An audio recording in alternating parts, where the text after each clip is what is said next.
Captain Luke Donald is with us now at the 2025 Ryder Cup. We'll jump right into questions. Starting with Jimmy, go ahead. Luke, hi. Oh, man, that's loud. A couple things. And I think you and I have discussed this before, but I'm just curious.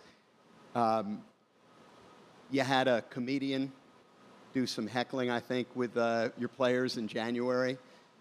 You've, from what we hear, provided VR goggles to get guys acclimated to a number of things.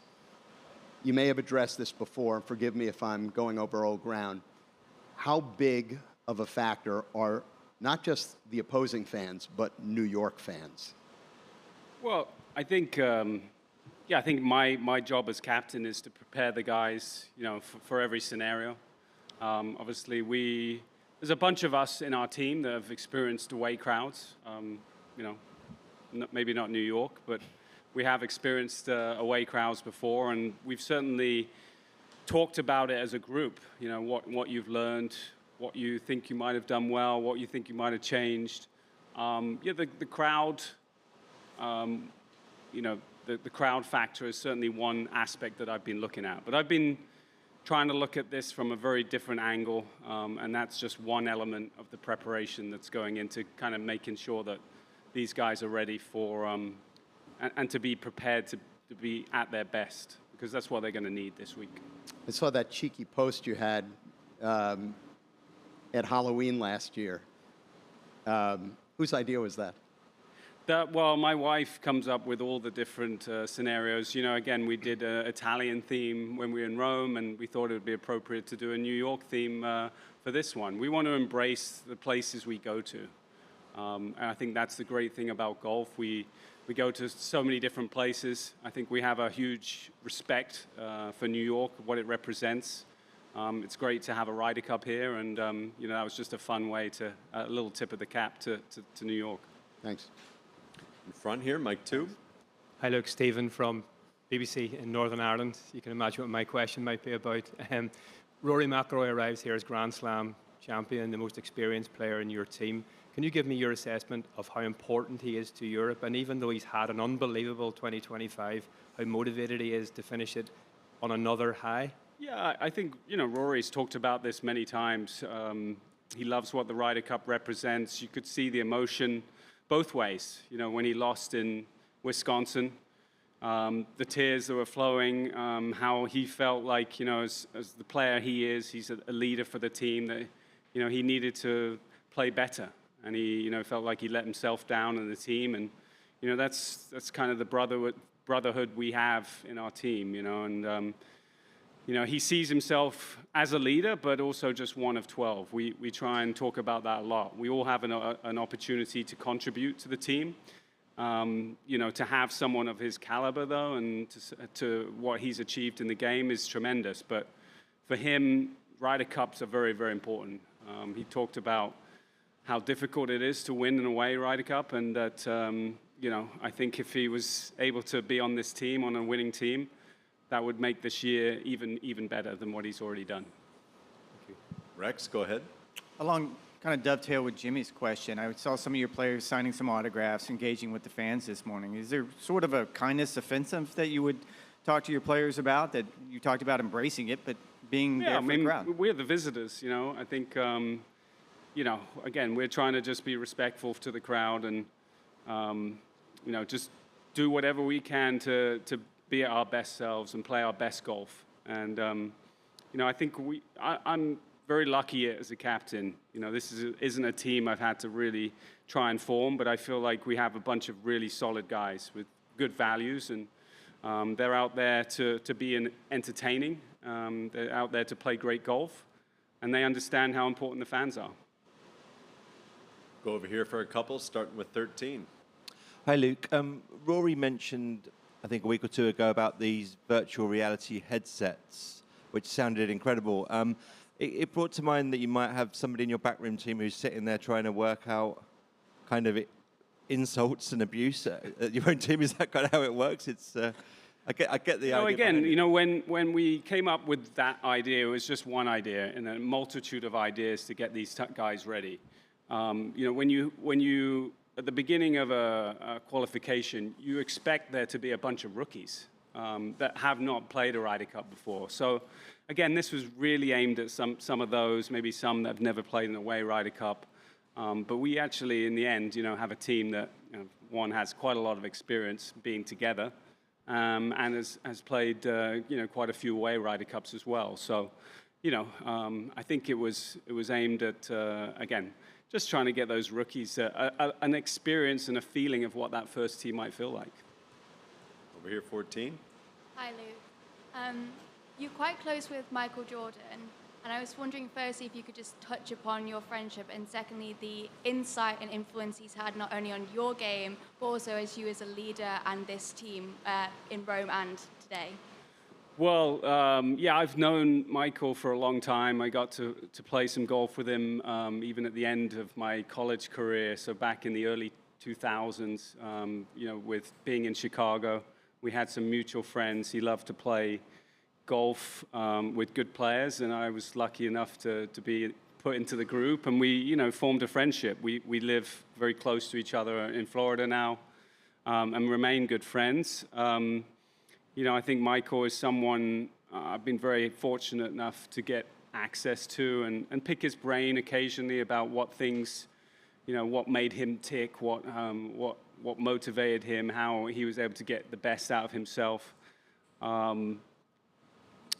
Michael is also very close to Keegan, and I'm sure Keegan has maybe lent on MJ a little bit as well over the last year.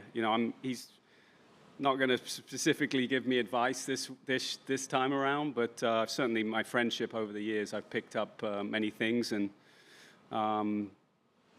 it's nice to have someone that is a legend of their sport, the greatest ever, quite arguably. To sit down occasionally and pick their brains. But I think he's here supporting, I believe, this week, but I think he'll have a USA hat on as well this week. Right here, 3. Luke, a couple if I may. This, I think, is the only sports event I can think of where the entire team comes in for the post-tournament press conference, win or lose. I wonder if you can give me your thoughts on that tradition, what it's like to be a part of that experience when you're on the winning side, which you always have been, and what perhaps it might be like to come in and have to face the music if it didn't go so well.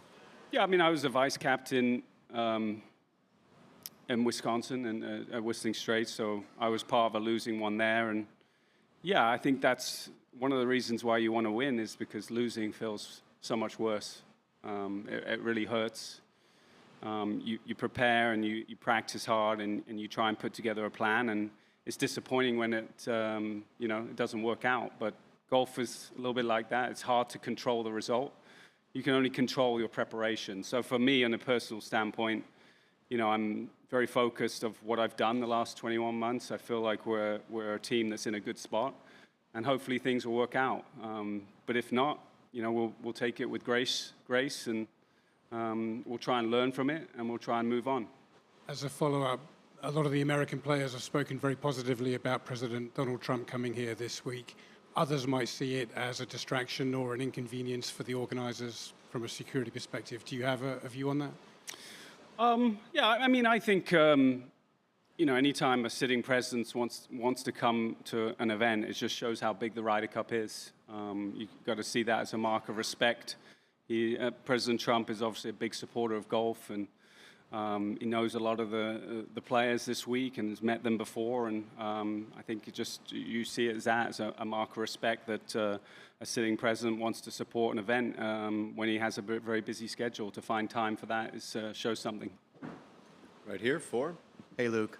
Fred Buescher, Big Swing Media. You've been an ambassador, a great ambassador for the game for a long time, and in your time in golf, the sport has grown tremendously. Can you talk a bit? We're here, golf has never been more popular. More people playing than ever before. We're here in Bethpage, one of the most prominent public courses in the United States. Can you talk a bit about your feelings about that and what you think is kind of driving the growth of the game and why it's so exciting and why so many more people are playing these days? Yeah, I think golf is unique. It's unique in the fact that people from different levels can play together. and play for fun and have a match and spend time away from the hustle and bustle of modern day life. You know, get away, be off your phone, just chum it up with your friends, and spend some time where if someone's a 2 handicapper and someone's a 28 handicapper, they can still have a good game. You can't do that very often in other sports. You know, obviously, it seemed to boom through the COVID period.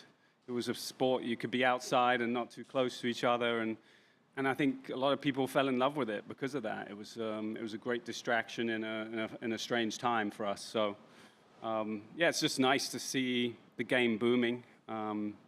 It's obviously a game that's very well supported by corporate, the corporate world as well. They can do great entertaining. People love the fact that, again, amateurs or corporate people can play with the professionals and be there. You can't really do that on an NBA court or NFL pitch or a soccer pitch. You know, it just doesn't work. So, but with golf, you can. Go over to 9. Luke, you talked a little bit earlier about making things easier for your rookies, and I realize it applies a little bit more to the U.S. with 4 Ryder Cup rookies, but what would your message be, the greatest piece of advice that you would give to a first-time Ryder Cup player?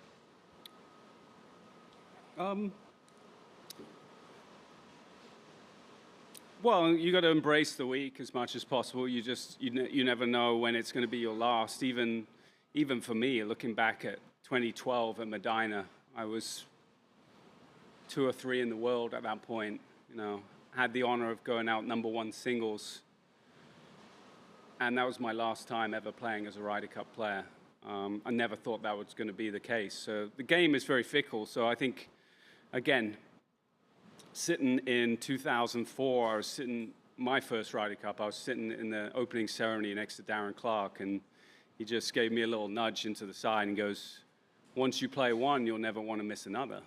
And, you know, I think that's, again, it goes back to just embracing the moment, embracing the week. It's a crazy week. It's something that we don't ever get to experience very often. It comes every 2 years. It's a little bit like our Olympics, you know. You prepare, you fight all year, all long to try and make these teams. And, you know, you got to enjoy that chance. And I'd also tell the rookies that being here is great, but it's your opportunity to contribute now. You know, it's one thing to qualify, but you're here to help the team. We'll wrap things up on Mike 14. Hi, Luke.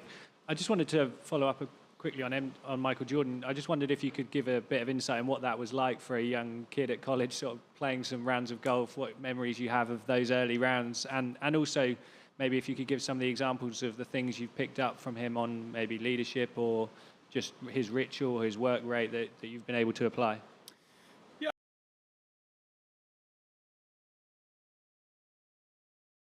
Sort of the end of his major run, and you just, all you hear about is people talking about him. And so, you know, you start watching more games and understanding the influence he had. And I think all of us watched that Last Dance documentary when it came out, again, at the beginning of COVID. And we had nothing else to do but sit at home and watch great documentaries. And you know, the thing I learned about from MJ, and it came through, I think, in that document, is that he was never going to do anything that he didn't ask his teammates to do. You know, he set the example. He led from the front. He was very passionate about it. And he was very good at breaking down things into smaller, manageable goals. So, you know, one example was he wanted to win the scoring title. And he needed to average something like 38 points or 38 points a game or something to do that. But he just broke it down into quarters and made it simple. And I think, you know, it's a good analogy about what that represents. But he also taught me that, you know, I think he won 4 or 5 scoring titles before he won an NBA championship. You need your teammates around you. So you can be a team of champions, but not a championship team. So you always need the people around you. You're always stronger with being a collective. And I think that's something that I certainly took from him, and I've tried to implant on my teams the last 2 times, that we're always stronger together. And you know, those are strong values that that we try and live up to. Great. Thanks for your time, Luke. We appreciate it.